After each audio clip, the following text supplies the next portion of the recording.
안녕하세요. 오늘 저희가 좀 깊이 파볼 주제는요. 바로 현대기아 전기차의 ICCU, 통합충전 제어장치 결함 문제입니다. 주행 중에 차가 그냥 팍 멈춰버리는 그 벽돌 현상 아마 들어보셨을 거예요.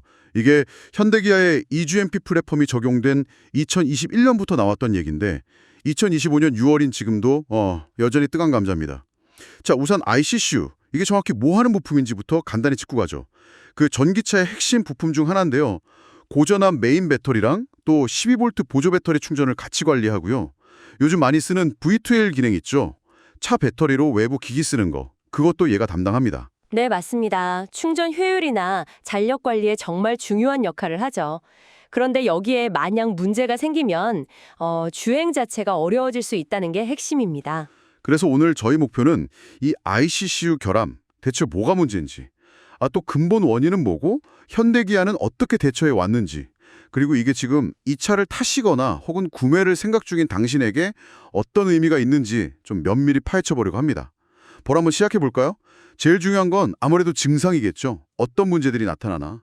자료들을 보니까 역시 가장 심각한 건 그거더라고요. 주행 중에 갑자기 속도가 훅 줄거나 아예 그냥 서버리는 거. 이른바 벽돌 현상.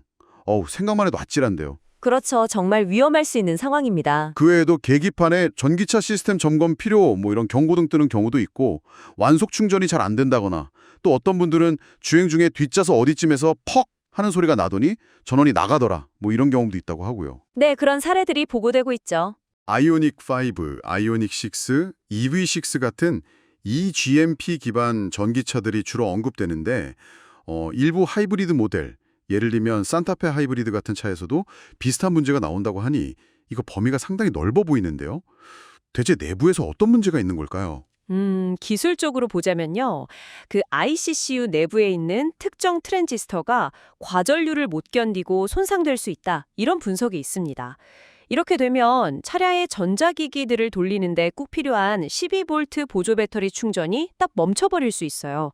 이게 안 되면 사실상 차가 제대로 굴러가기 힘들죠. 12V 배터리가 문제군요. 네, 그게 충전이 안 되는 게 큰 문제인데, 근데 더 깊이 보면요. 이게 단순히 부품 하나의 불량이라기보다는 뭐랄까 하드웨어 설계 자체의 어떤 결함, 그리고 이걸 제어하는 소프트웨어 사이에 좀 복잡한 상호작용 문제일 수 있다. 이런 시각이 좀 더 우세합니다. 하드웨어 설계랑 소프트웨어의 복잡한 문제다.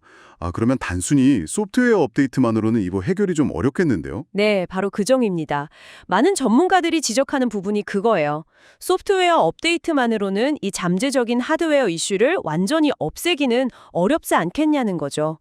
실제로 ICCU라는 부품 자체가 이 GMP 플랫폼에 아주 딱 맞게 통합적으로 설계된 거라서요.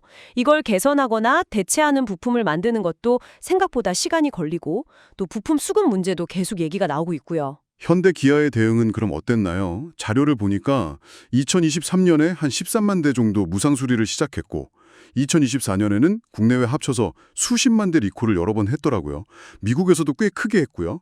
주로 소프트웨어 업데이트로 대응하려 했던 것 같은데 근데 문제는 이게 계속 발생한다는 거잖아요. 맞습니다. 그게 제일 걱정되는 지점이죠. 업데이트를 받거나 문제가 된 부품을 교체했는데도 얼마 안 가서 똑같은 증상이 또 나타났다는 차주분들 이야기가 계속 들려와요. 심지어 1년도 안 됐는데 벌써 2번이나 같은 문제로 차가 섰다.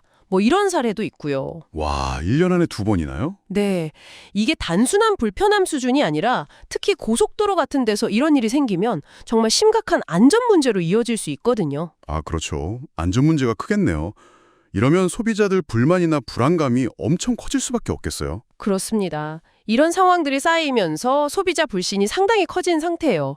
온라인 커뮤니티 같은 데서는 현대차 캐즘 이런 비판까지 나왔더라고요. 기술이나 신뢰도에 큰 간극이 생겼다 이런 의미겠죠.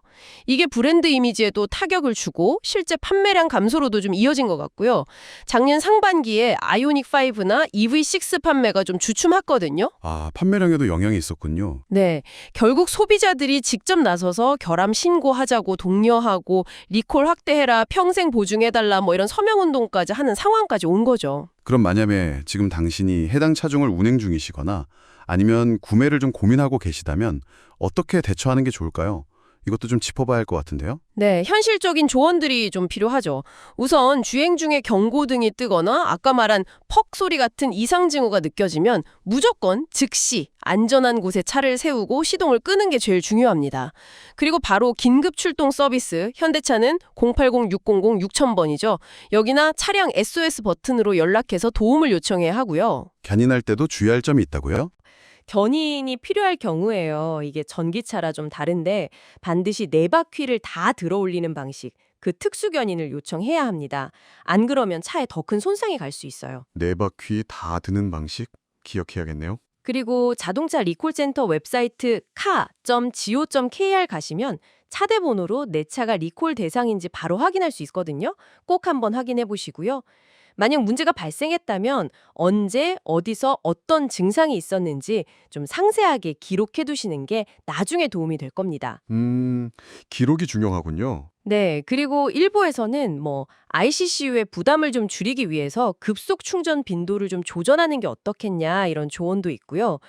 그리고 아이오닉 5 같은 경우는 ICCU 관련 보증 기간이 10년에 16만 킬로미터로 비교적 긴 편이라는 것도 참고하시면 좋겠습니다. 네, 정리를 좀 해보면 2025년 6월 현재까지도 이 ICCU 문제는 계속 관리는 되고 있지만 근본적인 해결까지는 좀 더 시간이 필요해 보인다. 뭐 이런 거군요.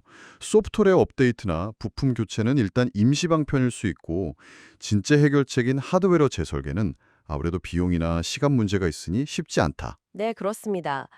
이게 기술 혁신 속도랑 또 안전성 확보라는 그 두 가지 중요한 가치 사이에서 균형을 잡는 게 얼마나 어려운 일인지를 좀 보여주는 사례 같아요. 결국 이 문제는 전기차 시대로 빠르게 넘어가는 과정에서 현대기아뿐 아니라 다른 큰 제조사들도 겪을 수 있는 일종의 성장통으로 볼 수도 있겠네요. 동시에 문제가 생겼을 때 얼마나 투명하게 소통하고 또 책임감 있게 해결책을 내놓느냐가 소비자 신뢰를 얻는데 얼마나 결정적인지 다시 한번 생각하게 합니다.